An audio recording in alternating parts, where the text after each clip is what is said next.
Last video में हम बात कर रहे थे प्लाज्मा मेम्ब्रेन के बारे में, जिसमें हमने प्लाज्मा मेम्ब्रेन का स्ट्रक्चर देखा था और उसके साथ मैंने आपको एक्टिव ट्रांसपोर्टेशन और पैसिव ट्रांसपोर्टेशन के बारे में बताया था। मैंने आपको बताया था कि ट्रांसपोर्टेशन दो तरह के होते हैं, active transport and passive transport, है ना। एक्टिव ट्रांसपोर्ट में एनर्जी लगती है, पैसिव ट्रांसपोर्ट अपने आप ही अलॉन्ग द ग्रेडियंट ट्रांसपोर्ट हो जाता है ना।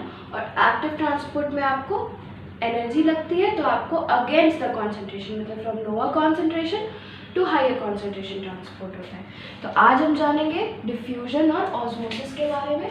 थोड़ा सा मैं वो चार्ट आपको रिवाइज करा देती हूँ, है ना। तो जो ट्रांसपोर्ट था आपका, that was of two types, है ना, active transport and passive transport.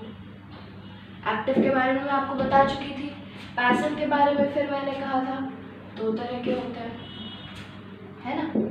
मैंने बताया था डिफ्यूजन एंड ऑस्मोसिस, ठीक है। अच्छा, इसके पहले मैंने बताया था आपको कि ये और दो तरह के होते हैं, that is facilitated and non facilitated, ठीक। और ये जो ये फैसिलिटेटेड आपका डिफ्यूजन होता है, ऑस्मोसिस भी हो सकता है, ऑस्मोसिस भी होता है। और नॉन फैसिलिटेटेड आपका दो तरह का होता है, osmosis and diffusion, osmosis and diffusion. हम बात करते हैं फैसिलिटेटेड एंड नॉन फैसिलिटेटेड की। तो पैसिव ट्रांसपोर्ट में मैंने आपको बताया था कि एक जगह से दूसरी जगह, मान लेते हैं हम दो टंकी को, अगर पानी का कोई दो टंकी है ना, एक में भरा हुआ है, दूसरे में पानी उससे कम है या खाली है, और नीचे ही नीचे उसको अगर हम एक पाइप से कनेक्ट कर दे तो क्या होगा। मैंने बताया था जो भरी वाली टंकी है उसमें से खाली वाली टंकी में पानी का फ्लो होना स्टार्ट हो जाएगा। और कब तक फ्लो होगा? जब तक कि दोनों बराबर नहीं हो जाते, है ना। यही होता है आपका पैसिव ट्रांसपोर्ट। अब ये पैसिव ट्रांसपोर्ट फैसिलिटेटेड और नॉन फैसिलिटेटेड होता है। इसका मतलब समझिए, मैंने आपको प्लाज्मा मेम्ब्रेन के बारे में बताया। मैंने बताया कि प्लाज्मा मेम्ब्रेन आपका लिपिड बाइलेयर से बना होता है कि नहीं। It is hydrophobic in nature, है ना। लास्ट वीडियोज में मैंने डिस्कस किया था। तो आप सोचिए कि अगर आपका प्लाज्मा मेम्ब्रेन, ठीक है, mainly it is constituted of hydrophobic material, mainly it is constituted of lipid. तो आप बताइए कि इसमें से किसको पार करना ज़्यादा आसान होगा, हाइड्रोफोबिक मटेरियल को या हाइड्रोफिलिक मटेरियल को? तो ऑब्वियसली लिपिड आपका हाइड्रोफोबिक है, तो हाइड्रोफोबिक ही आपका हाइड्रोफोबिक के साथ रह सकता है। जैसे कि पानी में पानी घुलता है, तेल और पानी नहीं मिलता है ना, लेकिन तेल के साथ आप बटर फैट मिला सकते हैं ना। तो जो हाइड्रोफोबिक मटेरियल होते हैं वो हमेशा हाइड्रोफोबिक मटेरियल के साथ आराम से मिल सकते हैं, हाइड्रोफिलिक मटेरियल के साथ आराम से मिल सकते हैं। जैसे कि अल्कोहल एंड वाटर, है ना, दोनों के दोनों हाइड्रोफिलिक है, लेकिन कभी भी हाइड्रोफिलिक और हाइड्रोफोबिक मटेरियल एक साथ नहीं मिल सकते, दे रिपेल ईच अदर, है ना। अगर आप पानी के साथ तेल डाल दीजिएगा तो एक दूसरे को ये रिपेल करने लग जाएंगे। तो इसी तरीके से अगर प्लाज्मा मेम्ब्रेन आपका हाइड्रोफोबिक है तो इसके थ्रू आपका हाइड्रोफोबिक मटेरियल्स ही आराम से पास कर पाएगा, ठीक है। तो हम मान लेते हैं प्लाज्मा मेम्ब्रेन के अक्रॉस अगर किसी लिपिड का ट्रांसपोर्टेशन करना है, कोई फैट मॉलिक्यूल का ट्रांसपोर्टेशन करना है, तो वो आराम से उसको क्रॉस कर जाएगा। अब अगर हम मान लेते हैं मुझे पानी का ही ट्रांसपोर्ट करना है, ठीक, उसके लिए क्या होता है, कोई भी हाइड्रोफिलिक मटेरियल का ट्रांसपोर्टेशन के लिए ये प्लाज्मा मेम्ब्रेन क्रॉस नहीं कर सकता, है ना। It can not cross this easily. क्यों? क्योंकि ये हाइड्रोफिलिक है, हाइड्रोफोबिक है, और कोई भी जो हाइड्रोफिलिक मटेरियल है उसको वो एक दूसरे को रिपेल करेंगे। तो इसके लिए क्या होता है, इस प्लाज्मा मेम्ब्रेन में मैंने आपको बताया था इंटर मेम्ब्रेन प्रोटीन्स होते हैं। जब मैंने आपको प्लाज्मा मेम्ब्रेन का स्ट्रक्चर बताया था तो मैंने उसमें ग्रीन कलर से बड़ा सा प्रोटीन बनाया था, ग्रीन या रेड कलर से, जो भी बीच में, है ना। इसका काम क्या होता है, ये जो प्रोटीन्स होते हैं these are hydrophilic in nature. Hydrophilic होने की वजह से ये क्या करते हैं, ये एक पैसेज की तरह बना देते हैं, है ना। ये एक पैसेज क्रिएट कर देते हैं प्लाज्मा मेम्ब्रेन में। तो वो पूरा पैसेज कैसा हो गया, हाइड्रोफिलिक हो गया, because protein is hydrophilic and that is embedded in hydrophobic plasma membrane. तो ये जो प्रोटीन है ये हाइड्रोफिलिक है, इसके थ्रू आराम से हाइड्रोफिलिक मटेरियल पास कर सकता है। ठीक, तो ये भी एग्जांपल हो गया आपका सिंपल डिफ्यूजन का, है ना। ये कुछ नहीं किया, ये प्रोटीन बस एक पैसेज बना दिया, है ना, जिसके थ्रू आपका हाइड्रोफिलिक मटेरियल्स पास कर सकता है। यही होता है नॉन फैसिलिटेटेड। इसमें कुछ भी नहीं हुआ, इसमें बस जगह बना दिया गया, ट्रांसपोर्टेशन अपने आप हो गया। या तो कोई भी सब्सटेंस आपका डायरेक्टली प्लाज्मा मेम्ब्रेन के थ्रू क्रॉस करे, या कोई सब्सटेंस जैसे कि पानी एक चैनल के थ्रू अपने आप ही पास कर जाए, है ना। इसमें प्रोटीन कुछ हेल्प नहीं किया, बस जगह दे दिया उसको, है ना। प्रोटीन का और कोई काम नहीं है, उसने बस उसको जगह दे दिया पार करने के लिए। ऐसे टाइप को हम बोलते हैं नॉन फैसिलिटेटेड डिफ्यूजन या नॉन फैसिलिटेटेड ट्रांसपोर्ट। अब आते हैं फैसिलिटेटेड ट्रांसपोर्ट में। कई बार क्या होता है कि ऐसे तो पानी तो हम मान लेते पास करिए, कई मॉलिक्यूल अपने आप में ऐसे पास नहीं कर सकते। उनमें क्या होता है, ऐसे ही प्रोटीन से एम्बेडेड रहते हैं, कुछ कैरियर प्रोटीन्स होते हैं, है ना। There are some carrier proteins.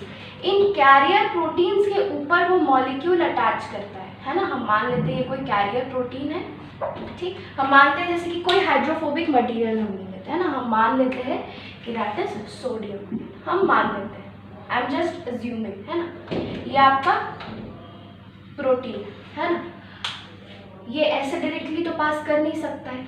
ये प्रोटीन, ये सोडियम आयन क्या करेगा, इस प्रोटीन के ऊपर इस जगह पे अटैच कर जाएगा, है ना, इस जगह पे अटैच करेगा। अब ये जैसे ही इस कैरियर प्रोटीन पे अटैच किया, ये प्रोटीन जो ऐसा था, हम मान लेते हैं ये प्रोटीन ऐसे है ना, कैरियर प्रोटीन। अब ये ऐसे है, यहाँ पे हम मान लेते हैं रेड वाला सोडियम अटैच कर दिया। अब इसको अंदर ले जाने के लिए क्या करेगा, ये प्रोटीन ऑल टुगेदर ऐसे पलट जाएगा, है ना। इट विल रोटेट, है ना। 180 डिग्री का रोटेशन होगा, और जैसे ही 180 डिग्री का रोटेशन होगा, आपका प्रोटीन इस साइड में आ जाएगा, आपका सोडियम इस साइड में आ जाएगा, है ना। ये हुआ कुछ नहीं, इसमें बस यही हुआ कि ग्रेडियंट सोडियम इधर ज़्यादा था, इधर कम था, प्लाज्मा मेम्ब्रेन के बाहर ज़्यादा, अंदर कम। इसमें कोई चैनल नहीं बना, इसमें एक कैरियर प्रोटीन में ये अटैच हुआ जो कि फ्लिप कर गया, और फिर उस सोडियम को आपका साइटोप्लाज्म में पहुंचा दिया, है ना। ऐसे डिफ्यूजन को हम कहते हैं फैसिलिटेटेड डिफ्यूजन। क्यों? क्योंकि इसमें आपका प्रोटीन फैसिलिटेट किया हायर कॉन्सेंट्रेशन से सोडियम को लोअर कॉन्सेंट्रेशन तक लेकर आने के लिए, है ना। इसमें the carrier protein facilitated this, ठीक है, इसीलिए इसको हम बोलते हैं फैसिलिटेटेड डिफ्यूजन या फैसिलिटेटेड ट्रांसपोर्ट, आप जो भी कह लीजिए, है ना। तो आपको केवल समझना है, इतना याद नहीं रखना है, मेन आपको जानना है ऑस्मोसिस एंड डिफ्यूजन, है ना। तो अब हम फाइनली आते हैं डिफ्यूजन के ऊपर। पहले है ना सिंपल डिफ्यूजन, मैंने बता ही दिया आपको। सिंपल डिफ्यूजन क्या होगा, कोई भी चीज़ हायर कॉन्सेंट्रेशन से लोअर कॉन्सेंट्रेशन की तरफ जाए, उसको हम सिंपल डिफ्यूजन बोलेंगे। उसमें कोई प्रोटीन कैरियर का इन्वॉल्वमेंट नहीं होता है। तो डिफ्यूजन का डेफिनेशन आप लिख लीजिए, it is the process by which any substance moves from its region of higher concentration to its region of lower concentration, है ना, इट इज डिफ्यूजन। ठीक है, बस आपको इतना ही जानना है। और ऑस्मोसिस के बारे में अब हम बात करते हैं, है ना। तो ऑस्मोसिस अब आप ध्यान से समझिए।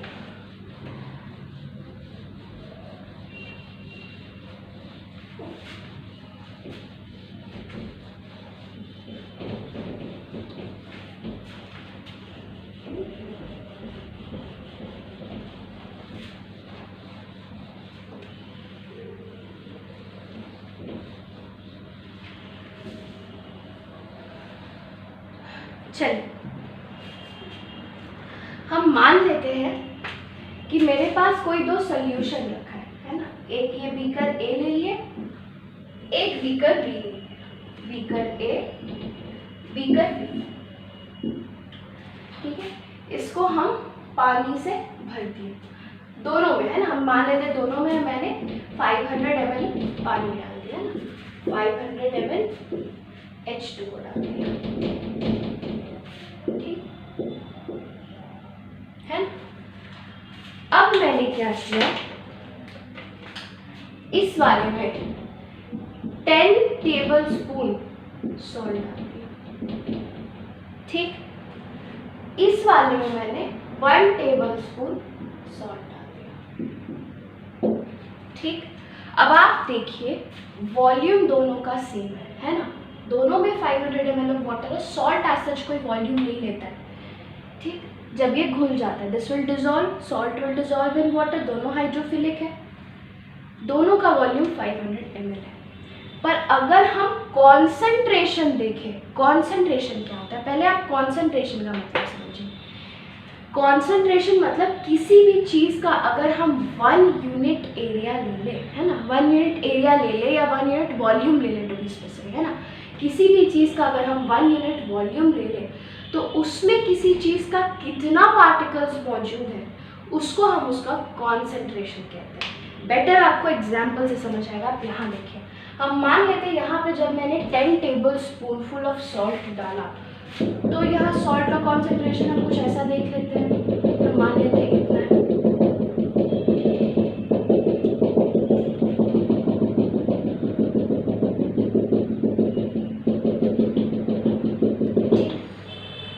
One table spoon full of salt डाला होगा तो मेरे को सॉल्ट मॉलिक्यूल, ये रेड वाला हम मान लेते हैं मेरा NaCl सॉल्ट मॉलिक्यूल्स है। ठीक, इसमें कैसे दिखेगा मेरे को 1 टेबल स्पून फुल डाला तो ऑब्वियसली उससे कम होगा, है ना, पानी दोनों में बराबर है लेकिन मैंने नमक का अमाउंट चेंज कर दिया है ना, तो मेरे को सॉल्ट कुछ ऐसा दिखेगा। ठीक है, अब वॉल्यूम दोनों में इक्वल है सोल्यूशन का। What is the solution? Solute plus solvent is solution, है ना। सॉल्वेंट किसको बोलते हैं? जो भी चीज़ ज़्यादा अमाउंट में होता है उसको हम सॉल्वेंट बोलते हैं, यहाँ पे पानी है, और जो चीज़ कम अमाउंट में होता है उसको हम सल्यूट कहते हैं, जो कि यहाँ पे सॉल्ट है। ठीक, अब आप देखिए यहाँ पे पर यूनिट एरिया, अगर हम पर यूनिट वॉल्यूम देखें, अगर हम दोनों में 500 ml है दोनों सोल्यूशन, अब हम दोनों सोल्यूशन में से मान लेते हैं 100 ml पानी निकाल लिए या 100 ml ऑफ सोल्यूशन निकाल लिए। तो अब आप मेरे को बताइए कि दोनों में हम इक्वल वॉल्यूम ऑफ सोल्यूशन निकाले हैं, लेकिन सॉल्ट का मॉलिक्यूल्स किस में ज़्यादा रहेगा?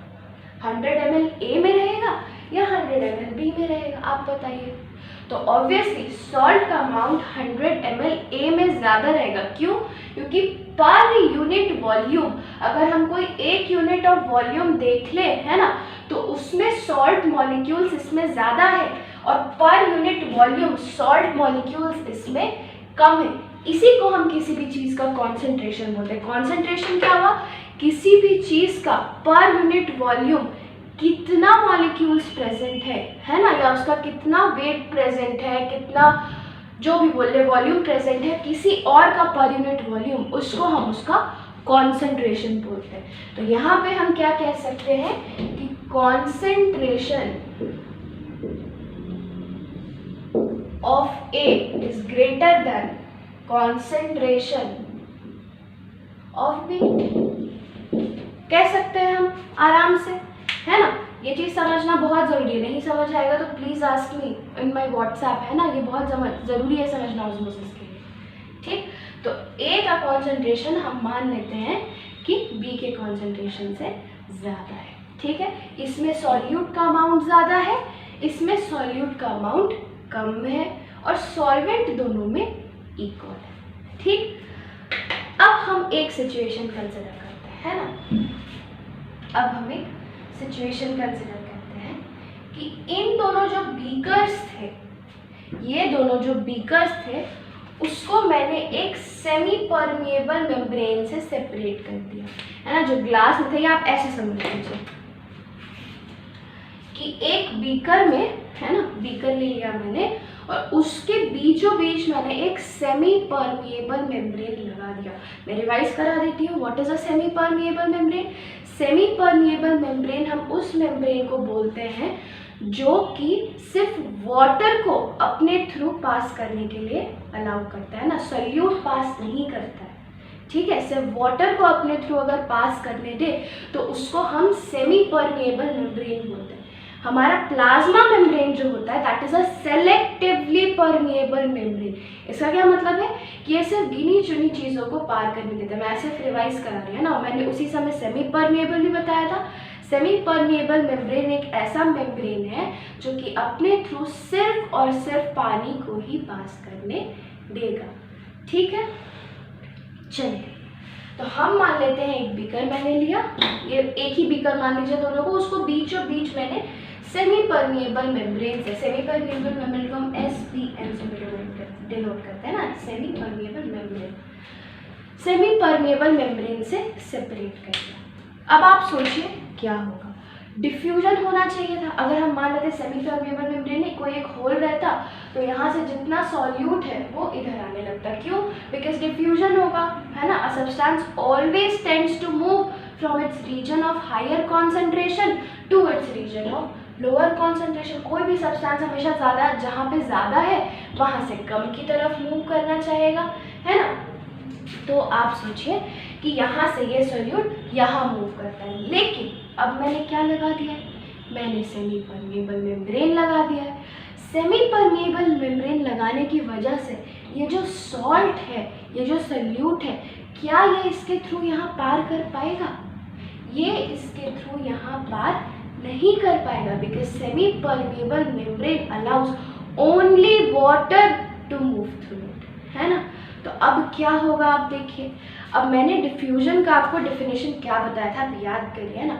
मैंने आपको बताया था a substance moves from its region of higher concentration, है ना। अमाउंट नहीं लिखाया था मैंने क्या लिखाया था, मैंने लिखाया था a substance moves from its region of higher concentration to its region of lower concentration, है ना।